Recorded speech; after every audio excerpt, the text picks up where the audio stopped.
All right, everyone, get ready. Because today, we're going deep, deep into the world of medical school accreditation. Ooh, exciting. Yeah, it's not the flashiest topic, but it's so important, right? We're talking about the systems that make sure those future doctors out there are, well, actually trained to take care of all of us. No pressure, right? No pressure at all.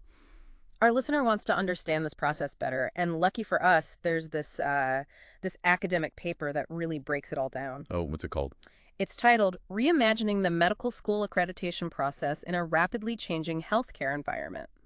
Catchy, right? Quite a mouthful. Yeah, a little bit, but don't let that scare you off. This paper is, well, it's calling for some pretty huge changes to how we train doctors. Sounds like a revolution in medical education. I'm intrigued. Me too. It's like they're saying, hey, the way we've been doing things, it's not going to cut it anymore. And they're probably right. I mean, think about it. Healthcare is changing so rapidly. We've got AI, personalized medicine, all these incredible advancements. Exactly. And this paper really digs into how those advancements, especially AI and personalized medicine, are like totally transforming how we think about healthcare. I mean, it's mind-blowing, right? AI can help diagnose diseases, even perform surgeries. Yeah, and personalized medicine, that's all about tailoring treatment to like your specific genes and lifestyle and all that. It's the future of medicine. But here's the thing. This paper argues that it's not enough to just, like, teach students about these advancements. They need to actually be using AI tools and thinking about personalized approaches, from day one of their training. Yeah, that makes total sense. It's not just about like memorizing facts anymore. It's about being able to actually use those tools and that knowledge in the real world, right? Absolutely. You can't just read about AI in a textbook. You need to be able to apply those concepts to real patients, real problems. Imagine a medical student analyzing a patient's case using an AI-powered diagnostic tool or developing a personalized treatment plan based on their genetic profile. Yeah. That's the kind of hands-on experience this paper is calling for. I'm with you. It's like, a pilot using a flight simulator before they actually get in a real plane. Exactly. They need to be able to react and adapt in a dynamic environment. And that's where the current accreditation system, well, it starts to show its cracks a little bit. So, okay, let's talk about that system. For our listener who maybe isn't super familiar with all this, can you give us a quick rundown of what medical school accreditation is and how it works? Of course. So basically, accreditation is all about making sure that medical schools are meeting certain standards of quality. Things like the curriculum, the faculty, the facilities. The quality control check. Yeah, exactly. And in the U.S. and Canada, the big kahuna, the organization responsible for all this, is the LCME, the Liaison Committee on Medical Education. LCME. Yeah. And it's a pretty intense process. Schools have to go through this whole self-assessment thing, get feedback from students, and then the big one, they have a team of peer reviewers come in and basically put them under a microscope. Sounds rigorous. It is, and it's meant to be. We want to make sure that these schools are, producing top-notch doctors. Right, of course. But I'm guessing all that scrutiny involves a lot of like paperwork and documentation, right? Oh, you have no idea. Actually, the paper calls out this, like, massive administrative burden of accreditation as a huge problem. Really? Yeah, it's crazy. They estimate that some schools spend the equivalent of, like, 3 full-time staff for 2 years just getting ready for their reaccreditation. Whoa, that's insane. I mean, that's so much time and resources that could be like actually going towards teaching and research, right? Exactly. It's a real drain on these schools. And it's not just the paperwork itself, right? This paper argues that all this focus on compliance can actually like stifle innovation. Oh, absolutely. Schools are so worried about checking all the boxes and meeting those standards that they're afraid to try anything new, even if it could be, really beneficial for students. Yeah, because they're scared of getting penalized, right? Like, oh no, we didn't follow the rules exactly. Now we're in trouble. Right. And that creates this kind of risk-averse culture, which is, the opposite of what we want in healthcare, which is constantly evolving and changing. It's like they're stuck in the past while the rest of the world is like zooming ahead. And it's not just the paperwork either. Yeah. The paper also points out that the way schools are evaluated often relies on, like, really outdated data. You mean like they're being judged on stuff that happened years ago, even if they've made changes since then? Yeah, exactly. So even if a school has, updated their curriculum or implemented some really innovative teaching methods, they might not get credit for it during the accreditation review. So it's like they're being graded on yesterday's homework, not on what they're doing today to actually prepare students for the future. It's a real problem. Yeah. And it can make it hard for schools to keep up with the rapid pace of change in healthcare. Yeah, it's like they're trying to run a marathon with like ankle weights on. And it's not just that. The paper also critiques this one-size-fits-all approach of the current system. Like every school is supposed to be evaluated against this same set of standards. But doesn't that make sense? Like, shouldn't all medical schools be held to the same high bar? Well, in theory, yes. But the problem is that medical schools aren't all the same. They have different missions, they serve different student populations, they face different challenges. Okay, so for example, you might have a school that's like really focused on training primary care physicians for rural areas, and then you've got another school that's like all about research and specialization, right? Exactly. And those two schools are going to have completely different priorities, different strengths, different needs. So trying to cram them both into the same mold just doesn't really work. It doesn't. And it can actually discourage schools from being innovative and really tailoring their programs to the specific context. So it's like instead of celebrating diversity, the system is kind of like squashing it. Yeah, that's a good way to put it. Okay, so we've talked about some of the big criticisms of the current system, but before we dive into the solutions that this paper proposes, I wanna pause for a second and ask, Sure. why should our listener, like, why should they care about all of this? It's easy to get lost in the weeds of like accreditation and standards and all that, but we're talking about something really important here, right? We're talking about the quality of future healthcare. You're absolutely right. This isn't just some academic debate happening in a vacuum. It's about ensuring that the doctors who will be caring for us, our kids, our parents, that they are equipped with the skills, the knowledge, the adaptability to handle whatever comes their way. Yeah, because at the end of the day, this is about people's lives, right? It's Yeah. about making sure that everyone has access to the best possible healthcare. Exactly. And that's why this discussion is so important. Couldn't have said it better myself. It's about all of us. Exactly. And that brings us to the good stuff, the solutions. Okay, lay it on me. I'm ready for some optimism. Well, this paper talks a lot about moving away from this purely compliance-based approach to accreditation, like just checking boxes. Yeah, yeah. And instead, they say we should be focusing more on outcomes. Outcomes. Okay, so like, what does that actually mean? It means asking questions like, are the graduates from these schools actually competent? Are they ready to handle the real world of medicine? And how do we measure that in a way that actually makes sense? So it's less about, following the letter of the law and more about like the spirit of it, right? Making sure the accreditation process is actually doing what it's supposed to be doing, which is training, awesome doctors. Exactly. And they suggest some really interesting ways to do that. Like instead of just relying on standardized tests, multiple choice questions and all that, which can be pretty limited in what they actually tell you. Yeah. Why not use more real world assessments? Things like simulations, case studies, even having students put together a portfolio of their work so you can actually see how they've grown and developed over time. I love that. It's like, okay, you can ace an anatomy exam, but can you actually diagnose a patient and figure out what's wrong with them? Right. It's about applying that knowledge in a real-world setting. That's the real test. And it's not just about testing either. The paper also talks about creating these platforms where medical schools can actually share best practices and learn from each other. Oh, that's interesting. Imagine a network where schools can collaborate, share innovative teaching methods, and not have to reinvent the wheel every time. Yeah, because it seems like right now it's kind of every school for themselves. They're all just trying to figure this out on their own. It's a very siloed system. But if they could actually connect and learn from each other's successes and even their failures, imagine how much faster things could move forward. Absolutely. It's all about fostering a culture of continuous improvement, not just within individual schools, but across the whole medical education system. Love it. And speaking of innovation, this paper has a really, really bold idea. What if we actually rewarded schools for trying new things? I know, right? Radical. Even if those experiments don't, always work out perfectly.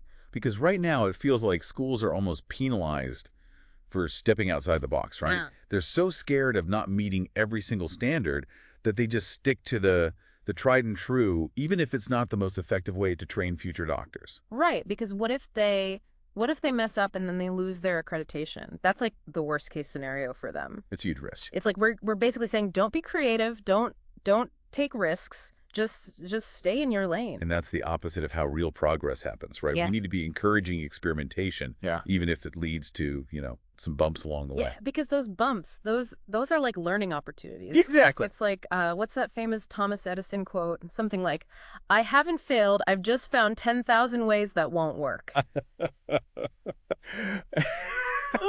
We need that same kind of spirit in medical education. Totally agree. And the paper has some concrete ideas for how to do that.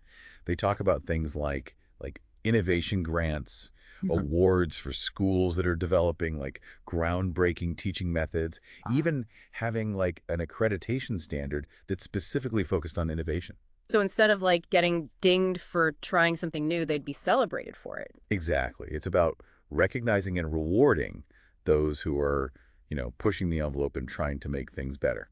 That would be huge. And this ties into another important point the paper makes, which is about supporting the individual missions of different schools. Yes, not all medical schools are created equal. Right, like we were saying earlier, some are focused on primary care, some are focused on research. Exactly. And the accreditation system should recognize and celebrate that diversity, not try to force everyone into the same mold. So instead of just checking if a school meets like these generic standards, we should be looking at whether they're actually fulfilling their specific mission. Right. So a school that's, dedicated to training doctors for underserved communities, they might be judged on how many of their graduates actually go on to serve those populations, not just on their board exam scores. Yeah, that makes a lot more sense. It's about aligning the evaluation with the real world impact that schools are trying to have.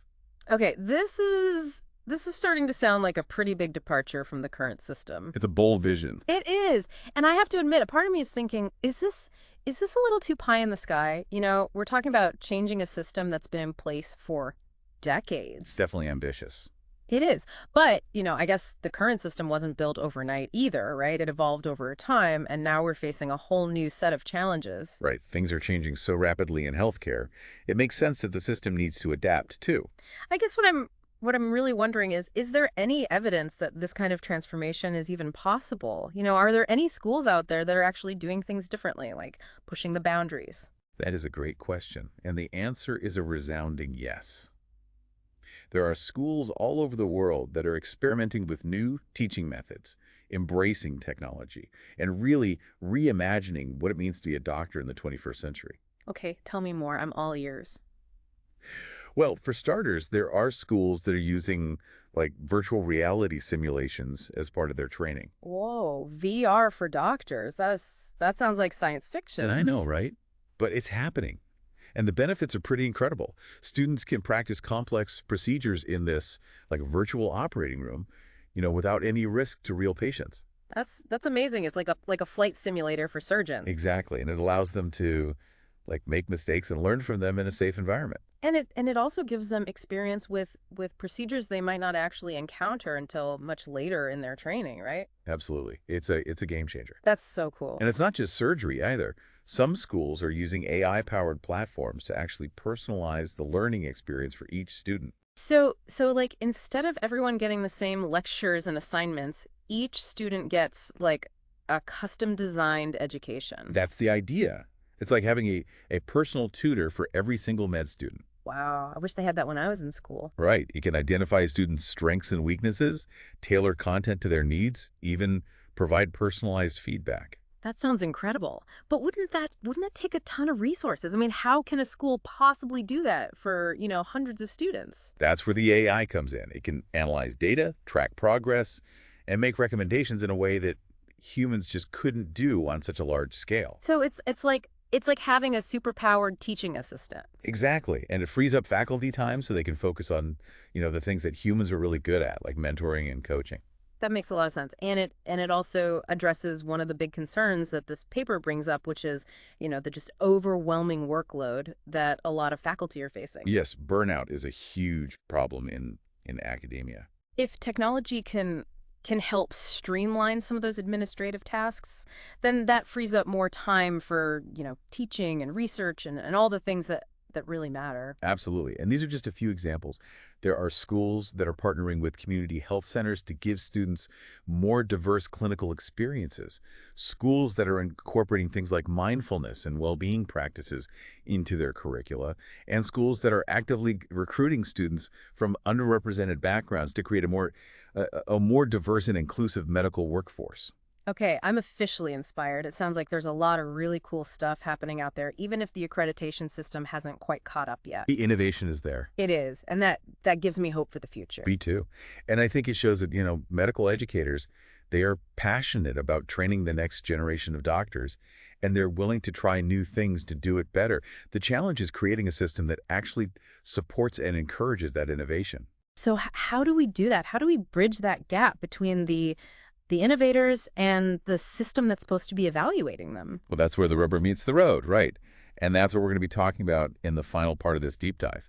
This paper actually lays out a roadmap for making these changes happen, from like specific policy recommendations to practical steps that schools can take right now.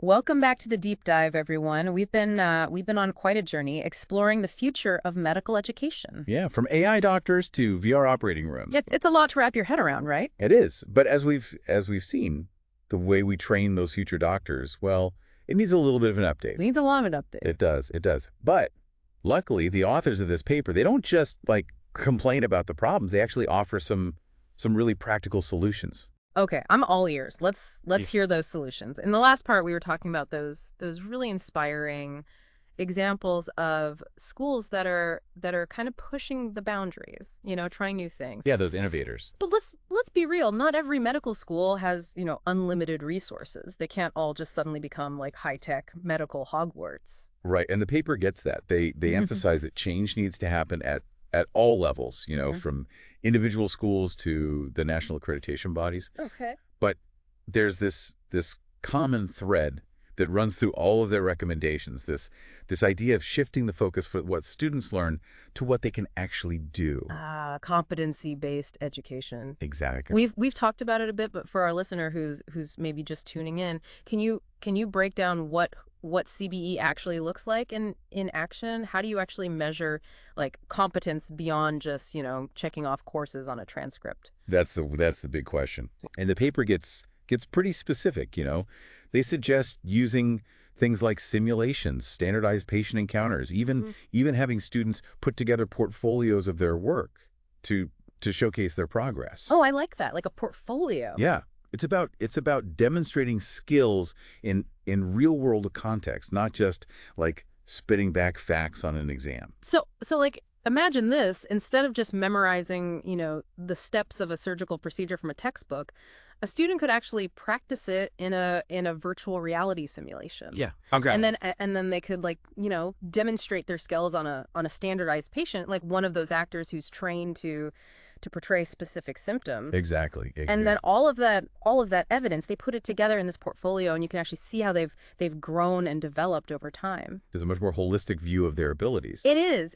And this shift in how we assess students, it kind of goes hand in hand with a change in mindset for the accreditors themselves. Oh, absolutely. Instead of being like the compliance police, they become more like partners in innovation, working with schools to actually develop these new evaluation methods. More collaborative. Yeah, more collaborative. So it's less, gotcha, you didn't follow the rule exactly, and more like, okay, how can we help you achieve your goals and prove that your students are actually ready to be doctors? A huge cultural shift. It is.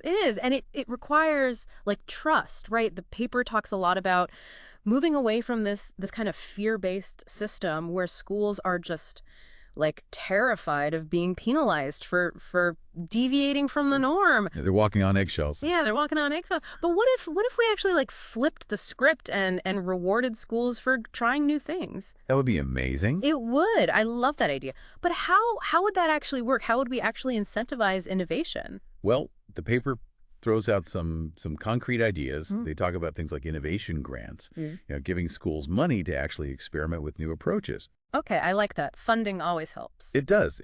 And they also suggest things like awards for schools that develop, really cutting edge teaching methods, maybe even having an accreditation standard that's specifically focused on innovation.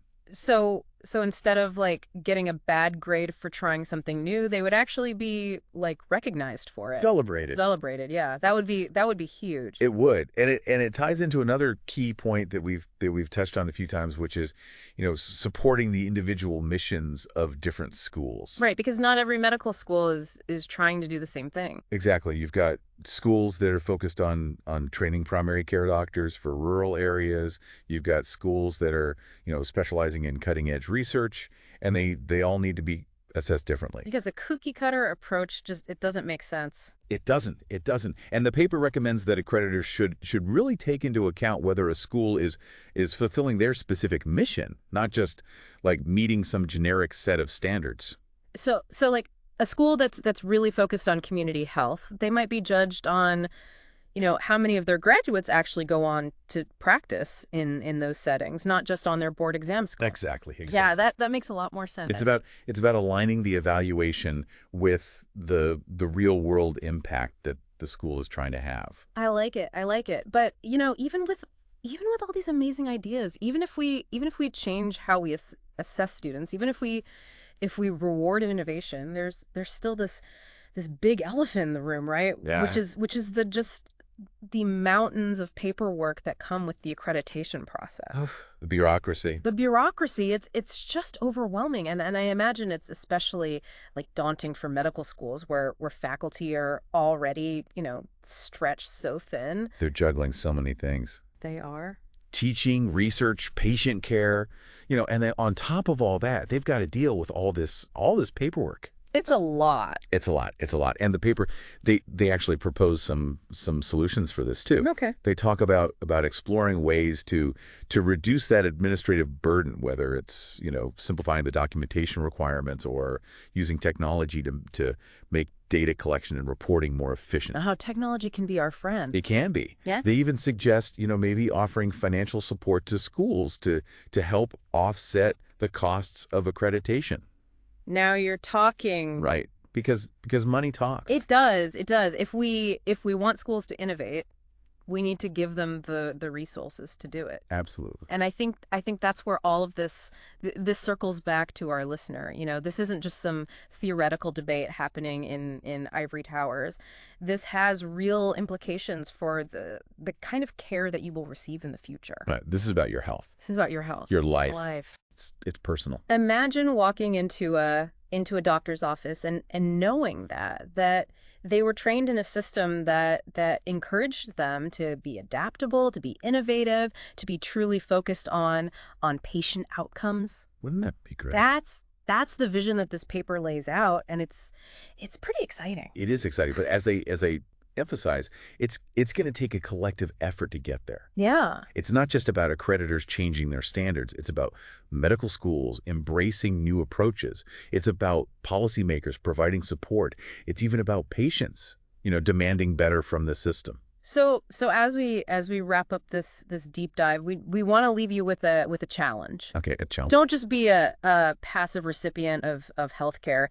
Be an informed advocate for the kind of training you want your future doctors to have. Ask questions, do your research, Yeah. Make your voice heard. Yeah, because at the end of the day, this is about all of us working together to shape a future where healthcare is not only effective, but also truly patient-centered. That's the goal. That's the goal. Well, thank you so much for joining us on this deep dive into the complex but oh so crucial world of medical school accreditation. It's been a pleasure. We hope you found it enlightening, maybe even a little bit inspiring. Until next time, keep learning, keep questioning, and keep pushing for a better future. And stay healthy out there. And stay healthy. That's the most important thing.